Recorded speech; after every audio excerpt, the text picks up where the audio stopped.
तल्ला उर्फ अबू बकर मुमरा से इसे अरेस्ट किया और आज एटीएस स्पेशल कोर्ट औरंगाबाद यहाँ प्रोड्यूस करते हुए इसमें ये जो प्लान हुआ था उस मीटिंग में इसकी प्रेजेंसी थी और इसे प्लान के बारे में पूरी मालूमात थी। ये तपास में निष्पन्न हुआ है।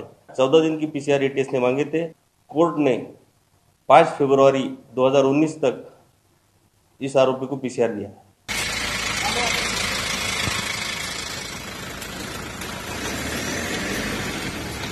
अबू तला हनीफ पोट्री, उस पर भी इल्जाम है कि वो उनका साथी है और उन लोग एटीएस वालों ने आज उनकी 14 दिन की पुलिस कस्टडी की डिमांड की थी, लेकिन हमारे अपोज के बाद वो कम करते हुए जज साहब ने उसको जो है 10 दिन तक की पीसीआर में भेजा है। जो रिमांड पेपर्स है उसके हिसाब से तो इसके पास से कोई रिकवरी नहीं बताई गई है, बल्कि ये उस पर इल्जाम है कि उनके साथ कोई मीटिंग्स वगैरह करता था। हम लोगों ने जो उनसे बात की है उसका कहना है कि ये सारी चीज़ों से उसका कोई ताल्लुक नहीं है।